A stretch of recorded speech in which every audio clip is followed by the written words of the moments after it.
Hi everyone and welcome to decoding with Rajat and Khushi. और आज का जो हमारा टॉपिक है वो चाइना में वर्ल्ड यूनिवर्सिटी गेम्स होस्ट करा जा रहा है, जिसमें भारत के अरुणाचल प्रदेश के 3 जो वुशु टीम के एथलीट्स हैं, बेसिकली उनको चाइना ने स्टेपल वीज़ाज इशू करा है और इसको लेकर के भारत ने कड़ी प्रतिक्रिया अपनाई है। और साथ साथ में इसको हम डिस्कस करेंगे कि स्टेपल वीज़ा क्या होता है, और इस वीडियो में अब तक हम ये भी देखेंगे कि चाइना ने कितनी बार स्टेपल वीज़ाज इशू करा है और भारत इसके रिस्पांस में क्या कर सकता है। क्या हम सेम तिब्बत में जो रह रहे लोग हैं उनको भी स्टेपल वीज़ाज इशू कर सकते हैं उनकी तरह, और हमारी फॉरेन पॉलिसी क्या रही है, इन सभी को हम डिटेल में जानेंगे। तो वीडियो काफ़ी इंटरेस्टिंग और इन्फॉर्मेटिव रहने वाला है। अगर आपको पसंद आता है तो प्लीज़ लाइक, शेयर और सब्सक्राइब करिएगा और मैक्सिमम लोगों तक हमारे इस चैनल को पहुंचाइएगा। तो चलिए वीडियो की शुरुआत करते हैं।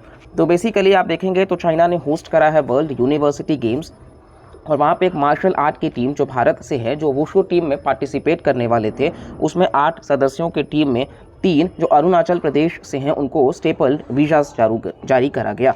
अब बेसिकली आप देखेंगे तो ऐसा क्यों किया गया। जो चाइना है उन्होंने अब तक अरुणाचल प्रदेश और जम्मू कश्मीर के जो लोग हैं उनको स्टेपल वीज़ाज भी वो जारी करते आते हैं कई समय से।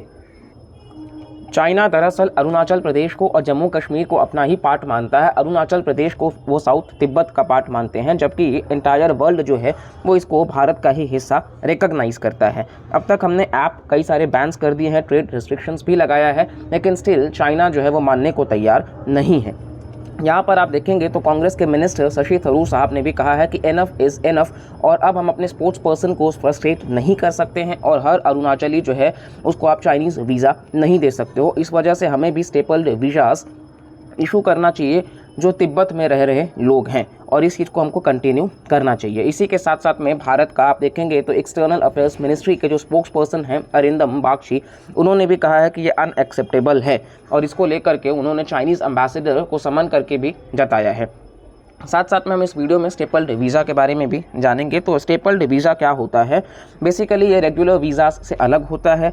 रेगुलर में आप देखेंगे तो जो कंट्रीज़ हैं वो यूजुअली या तो स्टिकर या स्टैंप लगाते हैं पासपोर्ट के ऊपर, लेकिन स्टेपल्ड वीज़ाज़ की बात कर लें तो यहाँ पे पिन से या स्टेपल से इसको सिर्फ अटैच कर दिया जाता है पासपोर्ट पे, जो कि कई बार वो फट सकता है या फिर विलफुली उसको रिमूव भी किया जा सकता है। और बेसिकली ये दिखाया जाता है कि कहीं ना कहीं वो उस पार्ट को नहीं गया है, जस्ट बिकॉज कि वो उसका खुद का ही टेरिटरी है। और 2011 में एशियन कराटे चैम्पियनशिप हुआ था, तब भी चाइना ने सेम यही हरकत किया था। उसी साल यूथ वर्ल्ड आर्चरी चैम्पियनशिप में भी चाइना ने यही किया था। और आने वाले समय में साल 2022 का आप देखेंगे एशियन गेम्स जो है वो हैंगजाओ चाइना में होने वाला है 23 में, कोविड-19 के वजह से सितंबर में।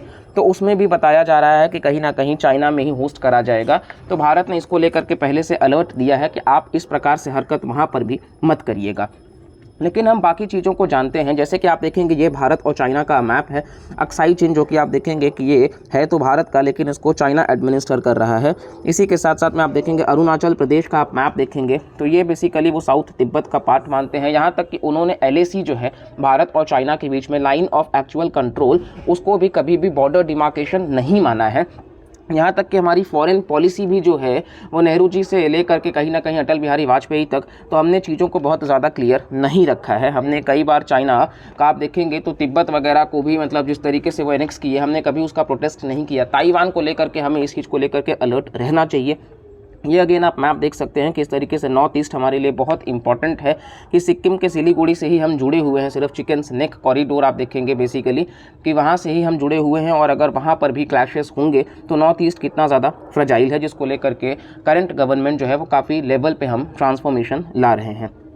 इसी के साथ साथ में बेसिकली आप देखेंगे तो कहीं ना कहीं एक्सटर्नल अफेयर्स मिनिस्ट्री के स्पोक्स पर्सन है शशि थरूर साहब को आप देख रहे हैं, और ये वो टीम है जिनको मतलब स्टेपल्ड वीज़ाज जारी किया गया है। तो ये ओवरऑल हमारे इस वीडियो से था। कुल मिलाकर के चाइना को हमें सबक सिखाना होगा, और ताइवान को लेकर के भी हमें इस चीज़ को अलर्ट रहना होगा। ये चीज़ें हमें क्वाड नेशंस के साथ में मिलकर के ग्रुपिंग के साथ भी करनी होंगी, क्योंकि हम अकेले बहुत ज़्यादा कुछ नहीं कर सकते हैं, क्योंकि इंटरनेशनल लेवल पे इसको हमको बताना होगा। तो ये हमारे इस वीडियो से था। वीडियो अगर आपको पसंद आता है तो प्लीज़ लाइक करिएगा, चैनल को सब्सक्राइब करिएगा, कमेंट करके भी ज़रूर बताइएगा। बाकी चैनल पे हम अपकमिंग वीडियोस भी बहुत इंटरेस्टिंग लेकर के आ रहे हैं। नेहरू जी ने किस तरीके से यूएनएससी के सीट को मतलब रिजेक्ट कर दिया था। साथ साथ में आप देखेंगे तो इंडिया, आर्मीनिया, अज़रबैजान, इसको लेकर के भी हम वीडियो लेकर के आ रहे हैं। साथ साथ में सऊदी अरेबिया और पाकिस्तान के बीच में बहुत बड़ा ऑयल रिफाइनरी अब तक का दशकों का हुआ है। तो ये सभी टॉपिक्स जो हैं वो चैनल पे आने वाले हैं, तो आप प्लीज़ सब्सक्राइब करके रखिए ताकि हमारा आपको कंटेंट जल्द से जल्द मिल सके। तो चलिए मिलते हैं अगले लेक्चर में, तब तक के लिए bye bye, take care and Jai Hind.